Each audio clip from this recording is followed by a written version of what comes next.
कहते हैं बिहार में प्रतिभा की कमी नहीं है। देश दुनिया में अगर चले जाइए, अगर आप भारत में हैं, तो भारत के किसी भी स्टेट में जाइए, किसी भी शहर में जाइए, बिहार का एक व्यक्ति आपको ज़रूर मिलेगा। चाहे वो इंडस्ट्री की बात करे या फिर बड़े ऑफिस की बात करे या फिर बैंकिंग सेक्टर में जाए या फिर हेल्थ सेक्टर में जाए, बिहारी ज़रूर होगा। आप दुनिया के किसी कोने में चले जाइए, किसी कंट्री में चले जाइए, वहाँ बिहारी का दबदबा है और काफ़ी पोजीशन है बिहारी का। बिहारियों में प्रतिभा की कमी नहीं है, दुर्भाग्य है कि बिहार की जो सरकार है, वो उसे उस तरीके का व्यवस्था नहीं दे पाती है, बच्चों को पढ़ने का व्यवस्था नहीं देती है और बिज़नेस करने वाले को उसका व्यवस्था नहीं दे पाती है। ये वजह है कि बिहार से हर साल करीब 80 लाख से ज़्यादा लोग पलायन करते हैं और वो कड़ी दर कड़ी बढ़ता ही जाता है, लेकिन इस पे कोई गंभीर चर्चा होती नहीं है। बिहार में कई ऐसे सेक्टर हैं जहाँ काम करने की ज़रूरत है, उसमें एक सेक्टर ये भी है कि कोचिंग। कोचिंग ऐसा है कि यहाँ के बच्चे को कोचिंग चाहिए आगे पढ़ने के लिए, चाहे वो मेडिकल करना चाहे, इंजीनियरिंग करना चाहे या फिर किसी क्षेत्र में वो अपनी प्रतिभा का लोहा मनवाना चाहे, तो उसे पढ़ाने की ज़रूरत है। हालाँकि है बिहार में बहुत सारा कोचिंग, बहुत बड़े नामी-गिरामी कोचिंग भी है, लेकिन आखिर क्या वजह होती है कि बच्चे जाते तो हैं वहाँ, लेकिन निराश हो जाते हैं। मेरे साथ इसी टॉपिक पे बात करने के लिए है विद्यापीठ एकेडमी के डायरेक्टर मुखलाल सिंह जी। सर, आपका स्वागत है। धन्यवाद। क्या कहेंगे, प्रतिभा की कोई कमी नहीं है बिहार में। जहाँ तक मुझे पता है, दुनिया के कई ऐसे हिस्से हैं जहाँ के सत्ता में बिहार के छात्र हैं, बिहार के लोग हैं और अपनी जो वजूद है उसका लोहा मनवा चुके हैं। आप भी एक फैक्ट्री खोले हुए हैं जहाँ तराशते हैं उन बच्चों को कि तुम दुनिया किसी फील्ड में जाओ और वहाँ अपना नाम कमाओ और अपने आप को वहाँ अपनी प्रतिभा को दिखाओ। आप क्या करते हैं? प्रतिभा एक ऐसा चीज़ है जो किसी प्रदेश पे, किसी देश पे निर्भर नहीं करता। प्रतिभा की खेती बहुत यूनिफ़ॉर्म है। ज़रूरत के हिसाब से लोग अपना करियर बनाते हैं। तो बिहार सचमुच में एक ऐसा प्रतिभावान, पॉपुलेशन डेंसिटी बहुत हाई है, लोग पलायन तो करते ही करते हैं। तो यहाँ पे लोग पढ़ाई में बहुत ज़्यादा इन्वॉल्व होते हैं। गुजरात में लोग बिज़नेस में इन्वॉल्व होते हैं। बिहार में हर आदमी चाहता है कि उसका बच्चा पढ़ाई करे और पढ़ाई करके कुछ करे। यही कारण है कि बिहार में एक बढ़िया एक माहौल है। हर लोग, कोई यूपीएससी तैयारी कर रहा है, कोई आईआईटी तैयारी कर रहा है और कोई मेडिकल तैयारी कर रहा है। तो पढ़ने वालों की संख्या बहुत ज़्यादा है बिहार में, जो एक नॉर्मल एजुकेशन सिस्टम होता है और एक बहुत ही स्कॉलर परीक्षाओं का तैयारी होता है। स्कॉलर परीक्षाओं की तरफ रुझान बिहार में बहुत ही ज़्यादा है। अच्छा, क्या लग रहा है आपका, आप भी नीट जेई का तैयारी करवाते हैं, बच्चे आते हैं तो वो क्या सोचकर आते हैं? सिर्फ वो पैसा कमाने की चाह उनको रहती है या फिर कुछ अपना वजूद को साबित करना चाहते हैं? किस तरह के?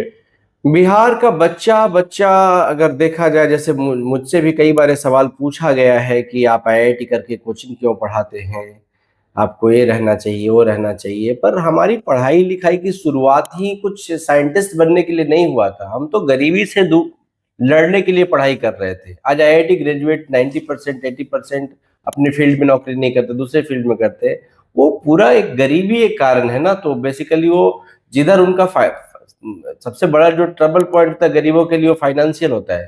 तो सारे डिसीजंस भी फाइनेंशियल है। तो कोई इंटरेस्ट परस्यू कर ही नहीं रहा है। अभी आईआईटी में जितने सारे लोग पढ़ रहे हैं, सब अपने अपने फाइनेंशियल ग्रोथ और एक फाइनेंशियल ताकत, गरीबी से लड़ने के लिए पढ़ाई कर रहे हैं। सबका यही है। अच्छा, क्या लगता है, आप भी एक संस्थान चला रहे हैं, तो यहाँ संस्थान है उस तरीके के, बहुत सारे संस्थान के नाम है, नाम हम नहीं लेंगे, बड़े-बड़े संस्थान कहा जाता है। वहाँ वास्तविक में पढ़ाई होती है या फिर अगर प्राइवेट तौर पे व्यवस्था नहीं तो क्या सरकारी तौर पे व्यवस्था है कि यहाँ के बच्चे वहाँ जाकर पढ़ सकते हैं?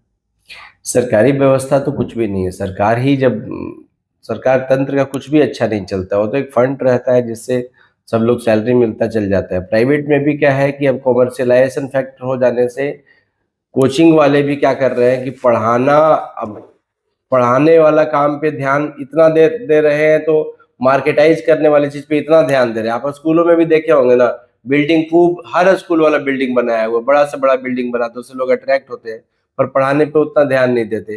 ऐसा सच नहीं है, कई स्कूलों में अच्छी पढ़ाई भी होती है, कोचिंग में भी ऐसा है, 100 में से 10 कोचिंग ऐसे जिनमें अच्छी पढ़ाई होती है, पर 90 कोचिंग ऐसे है ना जो मार्केटाइज करते हैं, थोड़ा चीज़ों को बहुत इंफ्रास्ट्रक्चर पे ध्यान देंगे, थोड़ा उनका स्टडी मटेरियल टेस्ट सीरीज पे ध्यान देंगे, पर ज़्यादा पढ़ाने पे ध्यान नहीं देते। तो ये तो खैर है ही ना, 1:10 का रेशियो है, अच्छे कोचिंग और खराब कोचिंग में 1:10 का रेशियो।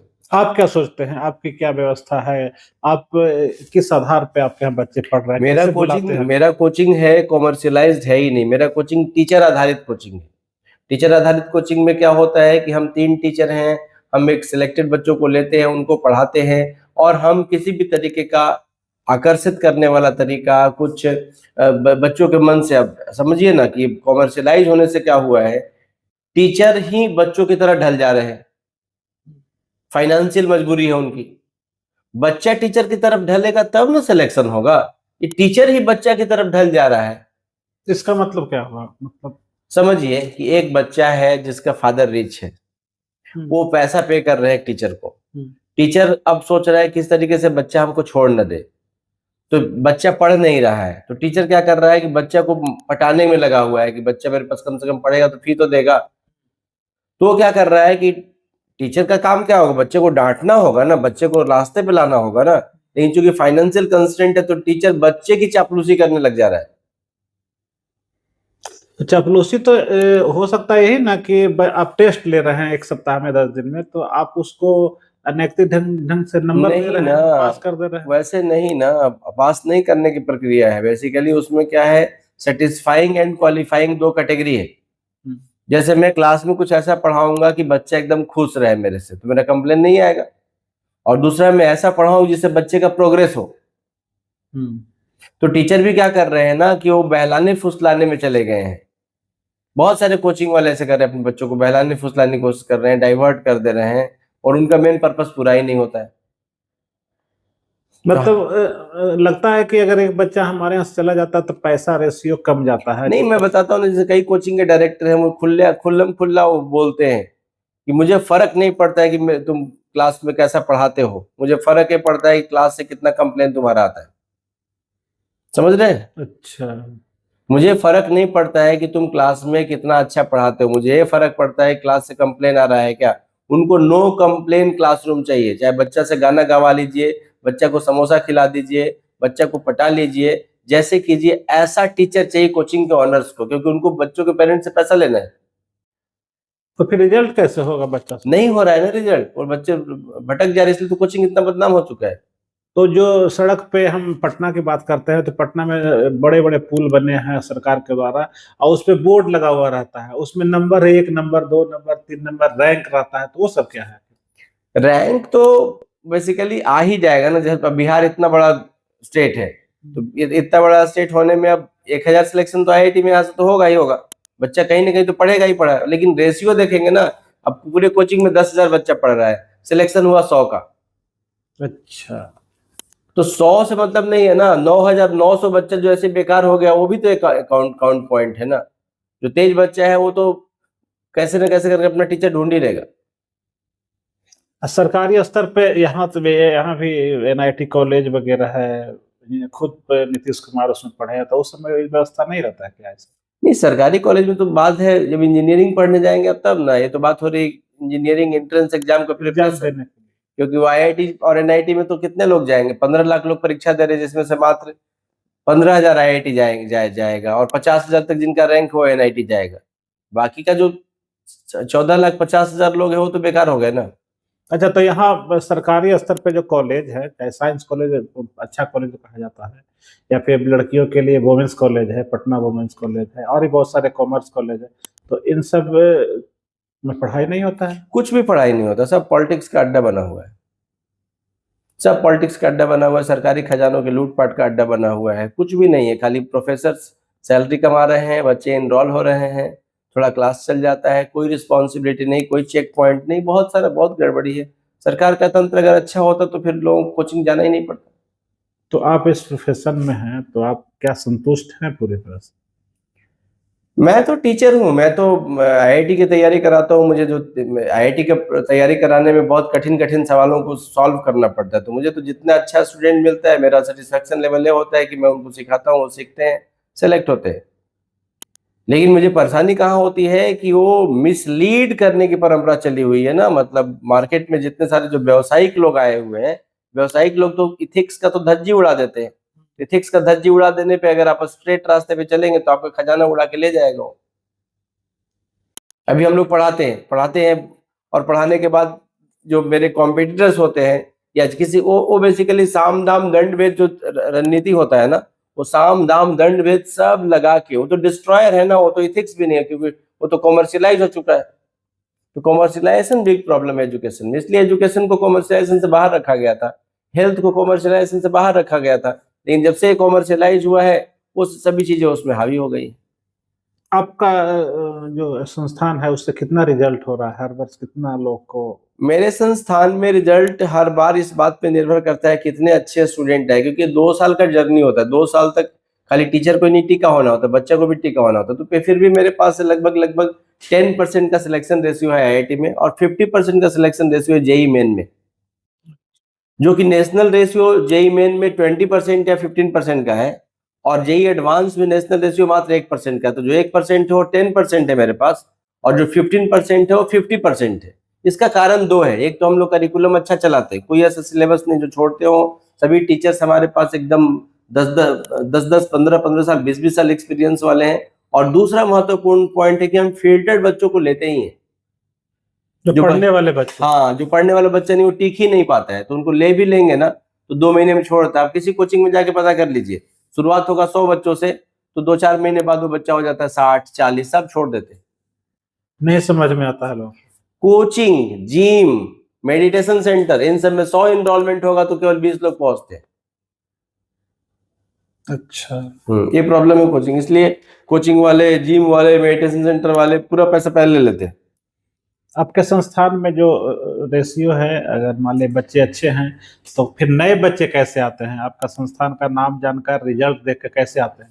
मेरे पास नया बच्चा हमेशा ही कोई ना कोई रेफरेंस पॉइंट से आता है। कोचिंग या कई ऐसा चीज है जो रेफरेंस पे चलता है। रेफरेंस का मतलब कि लास्ट ईयर बच्चा पढ़ा था, उसके पहले बच्चा पढ़ा था, उसके पहले बच्चा पढ़ा था। कोई एक सेलेक्ट जब आईआईटी में होता है तो सेलिब्रिटी बन जाता है, उसके खानदान से बहुत सारे लोग हमेशा पढ़ने आते हैं। तो हमें हर साल ऐसे 200-250 बच्चों का हमारा कोचिंग है, 100 बच्चा, 125 बच्चा इकट्ठा करना रहता है, तो ये रेफरेंस से आता है। और उसी में से हम लोग का बहुत खुश होते हैं जब बहुत तेज बच्चा आता है। एवरेज बच्चा आता है तो उसका आईआईटी में सिलेक्शन नहीं होना है, कमजोर बच्चा का तो हम लोग एडमिशन नहीं लेते हैं। तो जो बच्चे पढ़ रहे हैं उसी से कनेक्टेड बच्चे सिर्फ आते हैं? ऑलमोस्ट। अब जैसे चेन बनता है ना, जो बच्चे पढ़ रहे हैं उससे कनेक्टेड एक आया, जब वो आया तो उसके दोस्त भी तो आएंगे, उसके स्कूल में साथ पढ़ रहे होंगे। हर हर हर आदमी का नेटवर्क है। अच्छा, तो उसके लिए क्या आपके यहाँ आने के बाद इंटरेस्ट वगैरह देना पड़ता है क्या कुछ?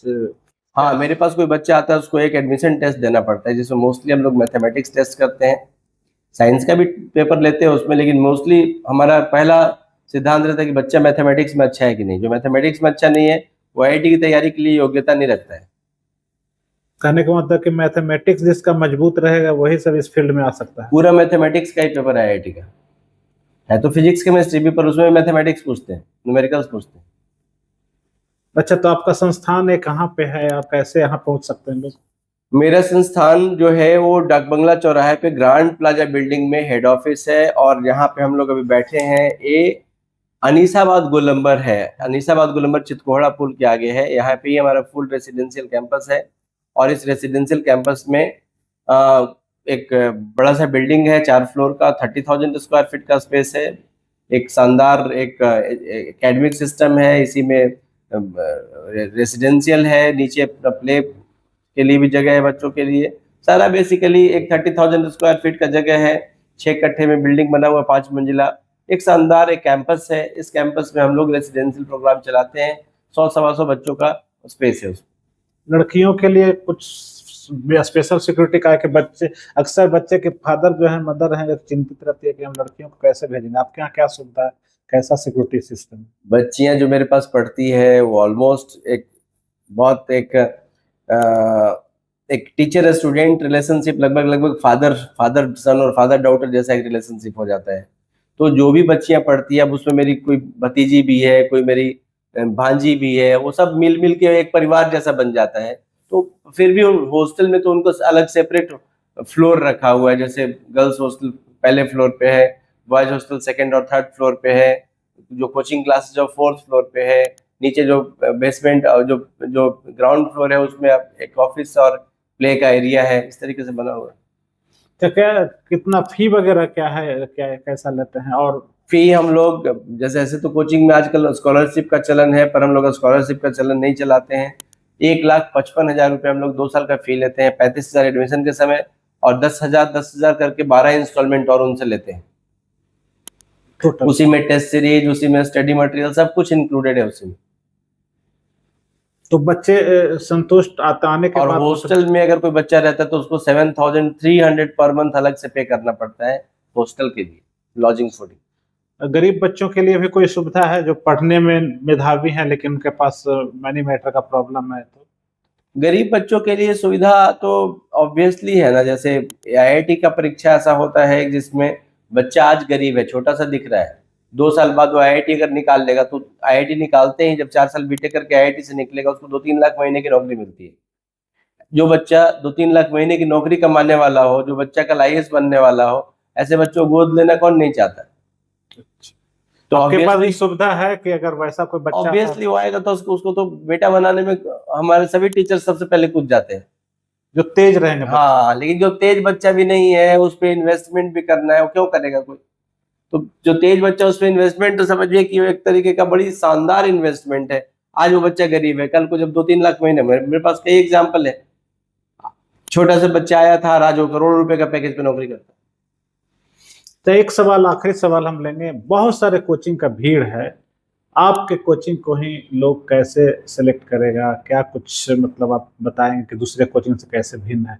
बहुत सारे बड़े बड़े नामी गिरामी चेहरे वाले हैं, यहाँ रहमान सर हैं और भी खान सर हैं, क्या क्या क्या क्या, तो आपके पास और उनमें क्या डिफरेंस है? कोचिंग बेसिकली जो है वो कोच का खेल है, तो हर बच्चा तीनों सब्जेक्ट का कोच ढूंढ रहा है, वो कोच हमारे पास अच्छे हैं। एक बढ़िया उसको रहने के लिए एक जगह चाहिए होता है जिसमें डिस्टरबेंस नहीं हो, बढ़िया उसका एक हाइजीन मेंटेन हो, खाना अच्छा मिले, तो एक शानदार हॉस्टल है हमारे पास। टीचर्स के लिए प्रॉब्लम होता है कि टीचर स्टेबल नहीं, जैसे किसी बड़े कोचिंग में कोई बच्चा पढ़ता है तो उसको हर 3 महीने पे 2 महीने पे बैच बदल जाएगा, तो 2 साल के कोर्स में कम से कम 15-20 टीचर से वो पढ़ेगा, तो उसका ट्यूनिंग बैठ ही नहीं पाता है। हमारे पास पढ़ेगा तो वो एक जो टीचर फिजिक्स शुरू करेंगे, केमिस्ट्री शुरू करेंगे, मैथ शुरू करेंगे। कभी कभी हाँ, मेरे पास भी समस्या आता है, कोई टीचर ऐसे जो बीमार पड़ गए, कुछ हुआ, तो थोड़ा बहुत डिस्टर्बेंस तो आएगा, पर वो मेजर प्रॉब्लम नहीं है। तो टीचर्स भी अच्छे हैं, स्टेबल है, सब एक्सपीरियंस्ड है, आईआईटी ग्रेजुएट्स हैं, रहने की भी अच्छी व्यवस्था है, पर्सनल इंडिविजुअल केयर भी करते हैं, फी भी रीजनेबल है। शायद ये काफी रीजन है, इससे ज्यादा क्या रीजन होगा किसी बच्चे को कोचिंग चुनने के लिए।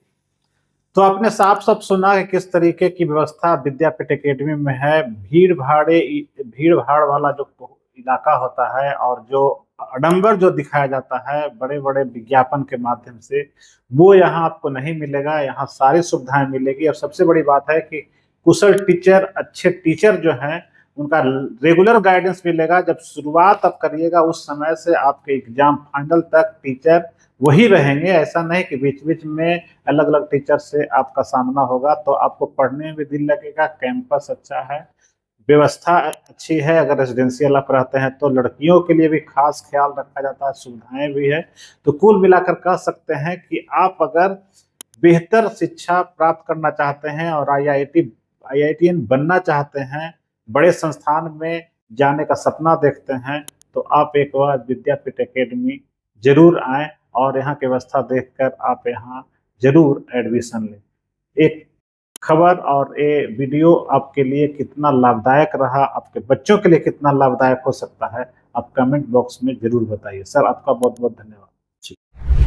अगर आपको ये खबर अच्छी लगी तो चैनल को सब्सक्राइब करना नहीं भूलें और बेल आइकन जरूर दबाएं।